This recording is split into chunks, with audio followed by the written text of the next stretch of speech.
Steinhaus, and welcome to today's Money Chat Now interview. In this portion of the show, I take the opportunity to interview interesting people and introduce you to their products, their services, or just their good intentions. Hey, if you'd like to be a guest on my show, you can go to thelarrysteinhausshow.com/guest. That's thelarrysteinhausshow.com/guest. And let us know why you want to be interviewed. Hey, let me tell you a little bit about today's guest. Hey, my guest was a single parent for the majority of her 4 children's life. She struggled with homelessness and limited income, and she even worked 2 and 3 jobs to provide for the family. As her life became better, she got married, became a real estate investor, and even an insurance agent. My goal, or her goal, I should say, is to provide hope for those who are on limited budgets, teach them sound financial principles, and how to effectively parent as a single mother. Let me introduce you to my guest, Sonja Galyon-Kamonika. Sonja, what's happening? Did I say your name right? You said my name great. That's awesome, because it's like, you got one of those cool names. It's like, it's actually, it's, first of all, it's hyphenated. So I always make fun of people who have hyphenated names, but that's a different story. But the fact that it's just a cool name, Galyon-Kamonika. I mean, just Kamonika is a really cool name. Yes, thank you. Where did that come from? Great question. You don't even know? I don't even know where it came from. Oh, that's it. So. This interview's over. I'm not doing this anymore. No. I already stumped the guest. So we're playing Stump the Guest now. But also, it's actually not just for single mothers, it's for single parents. Oh, single parents. Yes, both single fathers and single mothers. Oh, that's good. Yeah. You don't discriminate. I love that. Yeah. That's awesome. All right. So tell me a little bit about your life as a single parent. Sure. I was a single parent for, let me see, my kids are all in their 20s now, so I don't know, the majority of their life, I should say. I was married to their father, and he just was not capable to be loving towards me or towards them. So we spent a lot of time, him moving in, moving out. I was allowing him, I was young. Sure. So I was allowing him to move in, How old move were you out. when you had your first child, if you don't mind me asking? I think I had Anastasia 21. Okay. Yeah, So you have your first child, right? Boy or girl? A girl, Anastasia. Oh, cool. Yeah. Anastasia, cool name too. All right, there you go. Excellent. Yes. So now the marriage goes bad? Yes. It starts to go bad? It was bad from before we got married, yeah. Okay, So, great. But at least you tried to hang in there. yes. And I don't want to disparage the guy. You could say anything you want. I don't really care. But I assume that when he moved out, he wasn't paying child support. It was getting difficult. Is that the typical situation? We were still legally married every time he was moving in and out. Okay. So I guess there were some mental health issues and perhaps some drug use. So Okay. I'm not sure. Sure. Yeah. Yeah, and it's, again, not uncommon problems, unfortunate problems, but Sure. not uncommon problems. Sure. So then you have another child, and you had 4 children with him? I had 3 with him. 3 with him. Okay. Okay, great. So now, no, not great. So you have your 3 children, and you're struggling to make ends meet because he's not paying support. Now, where did you live? Were you able to live in an apartment, in a house, with family? We lived with multiple people, but we actually managed an apartment complex. Wait, while you were? While we were married, but the okay. instability of the relationship made everything unstable. We'd have multiple opportunities, but it wouldn't make a difference because the relationship was so unstable. When the children and I were without housing, we would live with various people, whether from our church or just different people. All right, so Yeah. So once again, there you are. You're a single parent. Yes. You're trying to struggle through all this. Yes. And so what? Let me ask you a question. So like obviously I've never been a single parent. I've been single, Yes. and I've been a parent, Yes. and and it is what it is. I mean, I supplied for my children. I visited my children. Did he visit his children at all? He had visited them. There was a lot of abuse from him towards the children, so we had to have counsel for the children to protect them from him. There was a lot of it. So it was visitation that had someone with him then? No, there was an attorney. It's called a guardian ad litem. Okay. The attorney was appointed for the children to represent the children, but there wasn't really much they can do. We lived in the state of New Hampshire, and New Hampshire does not, shall we say, legislate morality. Well, you can't legislate morality, but Right. but people have to be human, and apparently he was not, right? No, and you can actually, whoever has legal custody of the children is the one responsible. So he can actually leave. You can leave your children homeless or whatever in the state of New Hampshire, and That's bizarre. I know, very different from New Jersey. Yeah, it sounds like different from anything that I would imagine. That's pretty wild. Okay. Yeah. All right. So now you're you have 3 children. Yes. He leaves you, and you're and out. struggling. So when he would leave, I would move out. I would have to find somewhere to live sometimes. Oh, so he would visit the children, At the house? Is that Occasionally, they would go to his place. okay? Yeah, that sort of thing. Um, he would have visitation on the weekends, things like that. Okay. Yeah. And then, wait. So I'm a little confused. So you said you were homeless Right. during this period of time. Were you homeless with the children, or just homeless by yourself? When we were married, if he moved out and either I was staying home with the children and wasn't working, then at that point we would become homeless. There were other times when I was working, that when we talked about me working the 2 and 3 jobs, then I would have my own place. And sometimes he would have moved out, got his own place, and then I would have a place. And he would come back. I would let him come back and move in with us. Okay, so So- that sounds like it got very complicated for the children too. I'm sure. Oh, it's, yes. Now is he in the children's lives now? Barely. He was very, very abusive. Okay. Yeah, and when he would have them alone, he would be very abusive. So, Okay. Do you want to get into that or leave that alone? You can ask. That's Well, fine. I I can, just- if it will help somebody, I suppose. In that case, I guess there was one incident where I didn't even know it happened. He would tell the kids like, "Don't tell your mother," and he had, I guess, taken our little son and thrown him on the sofa. Okay. So, and I didn't even know until later when we had to go and have a police incident, and my son told the police Gotcha. officer. Yeah. So Gotcha. Okay. there were a all lot right. of things like that, smacking them across the face, Mhm. all sorts of things. Yeah. All right, Yeah. I get it. Okay. Yeah. Yeah, I mean, look, Yeah. it's one of those crazy situations. I mean, I've been Mhm. divorced, and these things happen, and I had children when I was divorced, and crazy stuff happens, but it's nothing.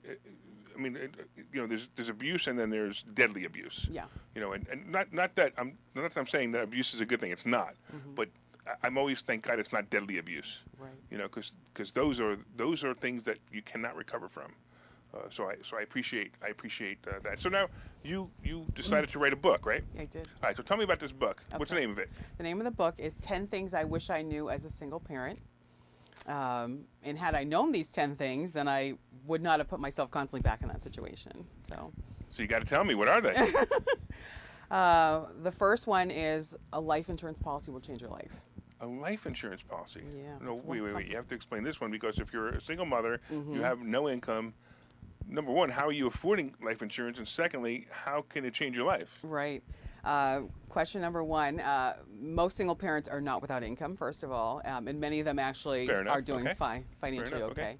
okay. One of the things I talk about is that I would receive tax refund money somewhere between $7,000 and $12,000 every year. And how you're managing that money. Well, okay, wait. Yeah. Okay, no. See, Yeah. so I have a habit of bringing people down to earth. Yes. If you're getting a $12,000 tax return, first of all, there's two things you're doing wrong. Well, you're telling me that you didn't have any money. You had plenty of money. Correct. Because just if you were having $12,000 taken out of your paycheck, that's a hell of a paycheck. You were making a lot of money. Well, what you're doing wrong is that you're allowing the IRS to hold on to your money Of course, all year right. long, right? Right. And without interest. And you're getting these huge refunds because of child tax credit law, whatever Sure. the law is at that Sure. time. And then also, whatever your income is, it's going to go based on your income. So we'll determine how much you receive. That's Okay, why I say so- between $7,000 and $12,000. All right, so Yeah. I'm going to say this, and please tell me if I'm wrong, but it doesn't sound like you were struggling financially, or as much as I thought you were struggling financially, if you were making that kind of money. Right. All right, so maybe my interpretation of you is different than what I thought. Mm-hmm. You weren't homeless because you didn't have the financial ability. You were homeless because of the emotional situation and the physical situation you were in with your ex. Well, we became homeless. You get the money in a lump sum at certain times of the year. After you file your taxes, you get a tax refund. So there would be periods where we either couldn't pay the rent, either he was moving out, or we couldn't pay the rent, or I didn't think I could pay the rent. Now I would say to somebody, you can do it. Yeah, so, sure. It's more so not knowing how to manage the money, and I guess, yes, because of emotional challenges at that time. Okay, all right. Um, All right, so let's frame this correctly. You And were I would making work- good income. Yeah, I don't think it's enough to raise a family, but definitely if you choose how, there are things I could have done. I could have certainly paid the rent for a year. There was a lot of things I could have done. Oh, yeah, differently. yeah. And obviously Right, putting sure. it in a life insurance policy would have been Right. a high cash value life insurance policy. Okay, so now you're talking about life insurance now. Right now, you're Mm-hmm. saying that you would have put that money into a life insurance policy. Now, you happen to be a life insurance agent, correct? I do. All right, I so, am, yes. Right. So so what you're talking about is funny because we teach this in our school. Correct. We teach using life insurance to leverage and also hide money from the government, which is kind of a neat thing to do too. Mm-hmm. But I don't want to get into the concept of life insurance because I'm assuming that's not why you're here. Right. I'm assuming you're here to talk more about your book and challenges of single parents. Right. Okay, so now And when we say hide, we don't mean something illegal. You're no, not exactly talking, right, so right. It's exactly. I mean, you can't. it's Yeah, legally okay. yeah. Not So, only is it legally okay, it's a yeah. fantastic idea. And if It's you a guys ever want to fantastic reach out to either Sonja or myself, we'll be more than happy to talk to you about that because that's one of my favorite things to use is life insurance to put money aside, to hide money. And anyway, let's get into the next thing. So what's the next thing besides life insurance? What Let was me the let me other say one more thing. Sure. Life insurance gets such a negative connotation sometimes by various media people.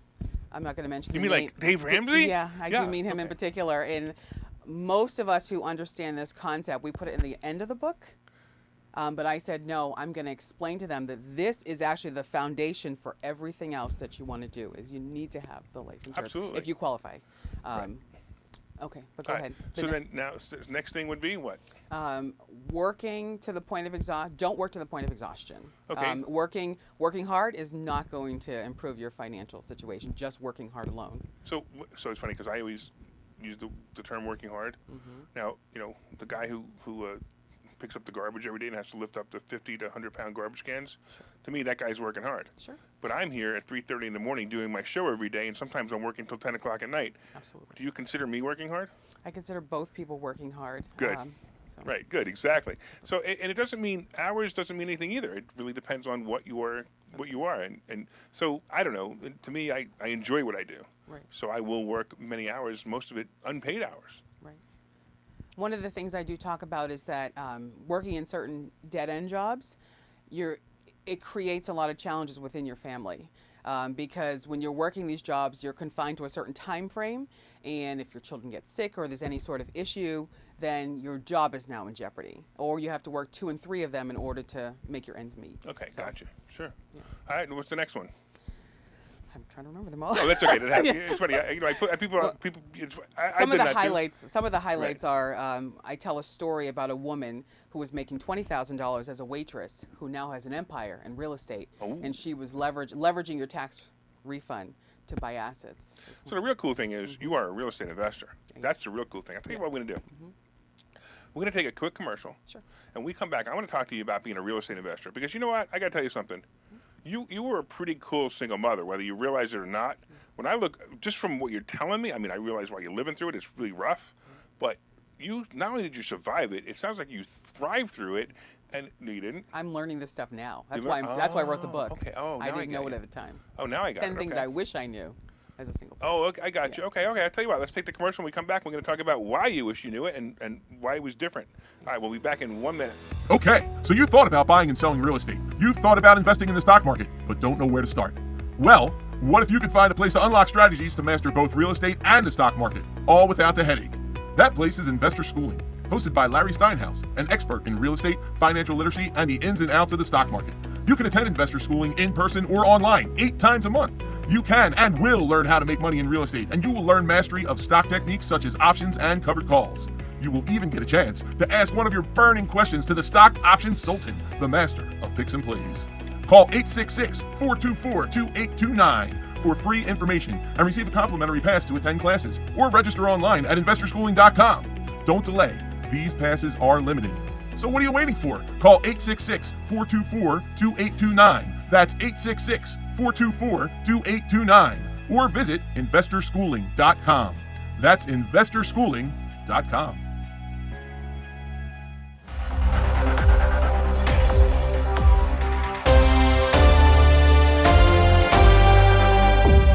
All right, welcome back to Money Chat Now, the interview portion. We are currently interviewing Sonja Galyon-Kamonika. Hey, if you'd like to be a guest on this show, please go to thelarrysteinhousshow.com/guest. That's thelarrysteinhousshow.com/guest. Let me know why we should interview you. It's always fun to interview you people. All right, let's get back to Sonja. All right, so Sonja, let me ask you, okay, so we were talking about right before, we talked about the fact that you now know how to be a single parent. How old were your kids when you figured out how to be a single parent? They were almost grown, Larry. So, yeah, you know. Yeah, they were late teens. Why couldn't you figure it out sooner?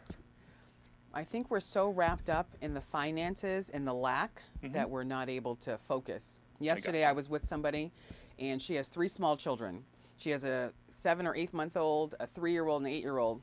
And her husband was at work, second shift. And she said, and she had to get home from where I was, Roselle, with her to Newark. And I said, oh, just take an Uber. She says, I can't afford an Uber. Right. And I said, you got to take an Uber. You got to take a car to get home. But she wouldn't do it. She's like, I don't have the money for it. And this is kind of the mindset. And she's not even a single parent. And this is the mindset of people usually in that situation. We're just not functioning properly. So a lot of people, and I teach this, a lot of people, they live moment to moment. Correct. And that's the problem. They're thinking about their Uber. They're thinking about their next meal. And, if you think that narrow of time, those are the problems you're going to face, is how to get an Uber. Right. I mean, the problems that I think about is, how do I structure my empire for my kids to get it without having a problem? That's right. And those are the things I think about. So it's kind of interesting. If you start to change your thoughts, you actually will. Now, I realize that that woman doesn't have an empire yet to think about, Right. but she might want to think about next week or next month or 2 years from now or 3 years from now how to get out of that situation. Right. So tell me, so you wrote this book. So the book really isn't about. It almost sounds like it's more not only about single parents, but also sounds like a book of life, like how you should structure your finances. Right. I mean, there are people like you who are already writing books to help people structure their life. So I wanted to just focus on one market, which is the single parents, because that's what I understood. And I'm seeing it all around me with the same mindset that I used to have. So, Got it. So now yeah. you also have a bunch of real estate that you've been investing in, correct? Yes. When did you start investing in real estate? I wouldn't say a bunch of real estate. Oh, that's fine. But One or our two first, pieces, our it's fine. It's fine. just in the last year, Yeah, we bought okay, our first okay. property. Yeah. So, So you just started a year ago. So now, Yes. what happened to you? So you were kind of like stuck in this 9-to-5 mindset. You were struggling. You even talk about how the fact I noticed something you wrote way back when was that you thought debt was a bad thing, which most people do, and wrong debt is a bad thing. Good debt is a good thing. Dave Ramsey says there's no such thing as good debt. Well, he's I'd like to see his finances, and I'll show you all the good debt he has, including credit cards and whole life insurance. But that's another thing. yeah, I would like to see that as Yeah, well. exactly. Yeah. But anyway, so how did you make this transition from the mindset of I don't want to be in debt, I don't want to put any money away, I don't want to becoming a real estate investor? Right. Well, the idea of the no debt was definitely not working. And as I began learning how to manage debt responsibly, it was like a life changer. It just started opening up opportunities and ideas. And I'm like, I can take out a loan. Absolutely. Yeah. You just have to pay it back. Right. And there was a time, like I tell a story, there was a time we actually slept in a police department when there were hotels all around us. It was absolutely ridiculous. So I asked people, don't feel sorry for us. It was absolutely ridiculous. So as I began to meditate and began to open up my idea and my mind to possibilities, I was able to start becoming a real estate investor. So here's a crazy thing. So Yeah. one of the things that happened to me, and I talk about it all the time, is in 2008 I lost everything. I went bankrupt. And you know what happened to me the next day? You went and bought a car, right? Well, yeah, it's true, but I woke up. Yeah, you woke up. So nothing, it's okay. Things can happen. Bad things can happen, but you can struggle through them. You can get to the other side. You just have to decide how are you going to get to the other side. When you get to the other side, are you going to be broke, or are you going to get to the other side and you're going to be rich? As a matter of fact, when I wrote my first book, I wrote it 6 months. I started writing it 6 months after I went bankrupt, telling everybody how I was going to recover. And it's funny because one of my students read the book, and she came back to me and she said, "You've done everything in this book except one thing." And I'm like, "I don't even remember what's in that book anymore." She goes, "The only thing you didn't do is buy a sailboat yet." She said, "But everything else you did." And it's very funny because that's exactly the truth. Is I did everything in that book that I said I would except buy the sailboat. So in your case, so now you're writing a book and you want to get the word out. Right. Now, how long did the book come out? How long ago? Yeah. Funny story, another. I have a life insurance client, and he is a former teacher, and he's actually on his 4th edition of a book. And he was actually the one who encouraged me to write the book. It's Great, his most that's great. hysterical thing. I've been trying to get it out there, I guess, for a year, talking to different organizations, and it wasn't going the way I expected. He said, use a certain company, self-publishing school. And I did. That was in July. Here we are in September. The book's written, and we don't have the paperback yet, but the ebook and the Kindle are ready to go. That's awesome. So, That's yeah. great. So when does the paperback actually come out? It should be October 15th. Are you excited? I am so excited. All right, you ready? I'm going to give you a clue about books. You ready? Sure. You want to know how many you're going to sell in the first week? No, don't tell me. Look, here's the thing. So if you sell 1 million copies, or if you sell 3 copies, I want you to not think about the fact that you sold 1 million or 3 copies. Okay. I want you to think about the fact that you accomplished completing the book. Yes. That's the greatest thing. That is It's great. amazing, especially your first one. The first one's always the hardest. They get easier as you start to write them. Yes. Because I'm on my 5th now, Yeah. so they get easier. So it's kind of interesting. So don't worry about it. Just have a good time with it. Yes. Enjoy it. Get the word out there. And the nice thing about a book too is it also gives you credibility. Yes. Okay. So now it sounds like your main focus then is the life insurance sales. Is that correct?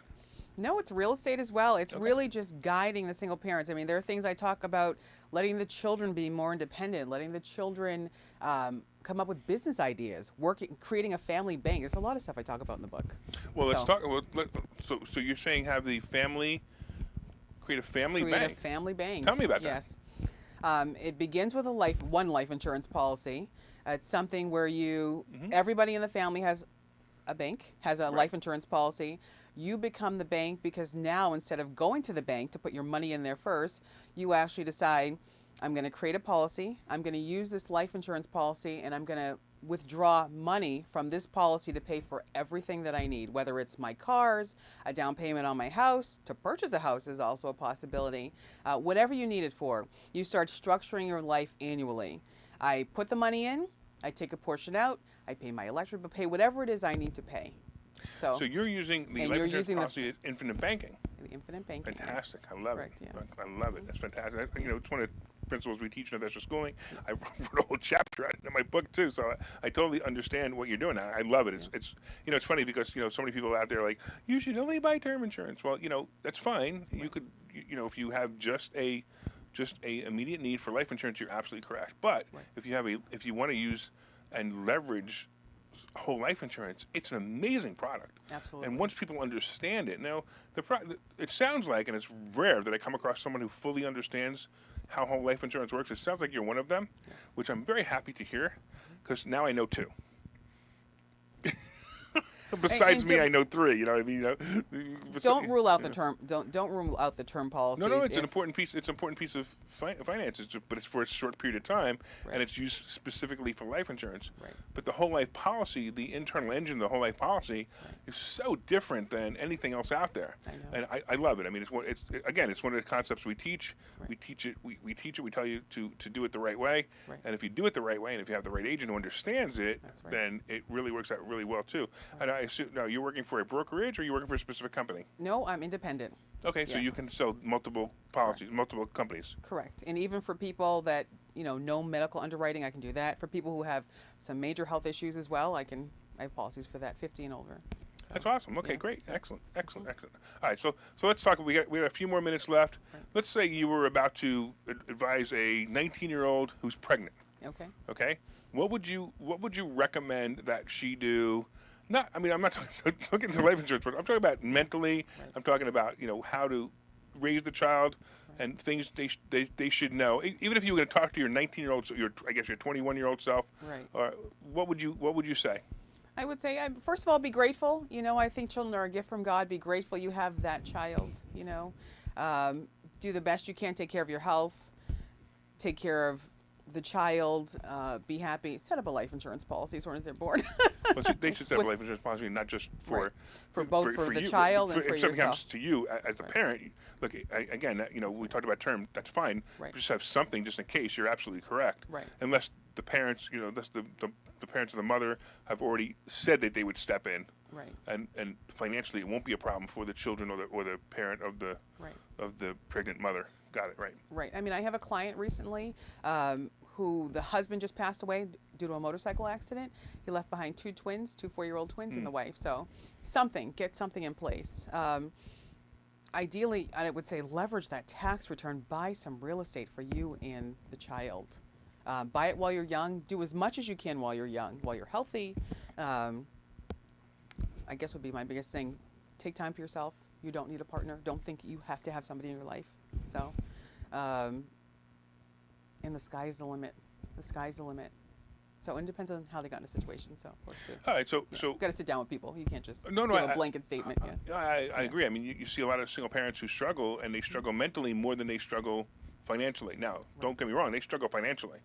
But part of it is they need to get that money mindset changed. And it's funny, what's the first thing you would tell somebody to do to change their money mindset? Right.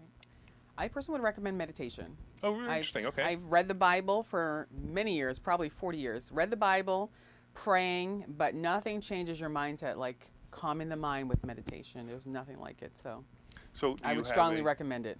do you have a mantra that you meditate to, or? Not necessarily a mantra, but various types of meditation, whether it's for gratitude, for peace, whatever it is. You can find a lot of stuff on YouTube. So Excellent. so And do you meditate every day? I do. That's funny. So I have a student friend of mine who meditates every day, and he actually got to the point where he went to all these crazy meditation places, and he actually says he's meditating while he's talking to me, Interesting. which I've never heard of before. Neither have But he says he's in constant meditation, which I thought was amazing. I don't know how he does it, but I Maybe a thought state of peacefulness and mindfulness is that's what what I he means. said. Yeah, But he said, so, no, it's meditation. I'm like, I figured, why argue with him? Yeah. He might know something I don't know. Have you ever noticed that people know things that you don't know? Yes, absolutely. Yes. When I was 18, no, I knew everything. Of course. 15. At 15, I knew more. You're absolutely right. I remember telling my mother how to drive. Oh boy. Right, and then I actually got behind the wheel and was like, holy cow, this is dangerous, this is scary. Sometimes you gotta let people make their own mistakes. You try and try, but yeah. Exactly. All right, so real quick, how can people get a hold of you? How can they buy your book? Absolutely. Talk to me about that, guy. Okay. Well, the book you can find at get10things.great.com. That's get10.gr8.com. All right, and Yeah. they get the book there? Yes. All right, and absolutely. then And my how can phone. they reach you if they need to? They can reach me through that. That's fine. You can I would prefer people just buy the book. Otherwise, my number is 732-979-6283. I have an 800 number, but I don't have it memorized. Oh, it's okay. It's on the phone. All right, cool. I appreciate you. You're awesome. Thank you. And I want to thank you all for watching the show. I want to thank you all for watching, of course, Money Chat Now, the interview portion. And once again, we are here every day at 7:30. You can find us on Facebook, LinkedIn, Twitter, and YouTube. And if you'd like to be a guest on our show, you can go to thelarrysteinhausshow.com/guest. That's thelarrysteinhausshow.com/guest. And let us know why you want to be interviewed. Hey, we hope you enjoyed the show. And we hope you'll tune in again. Make it a profitable day.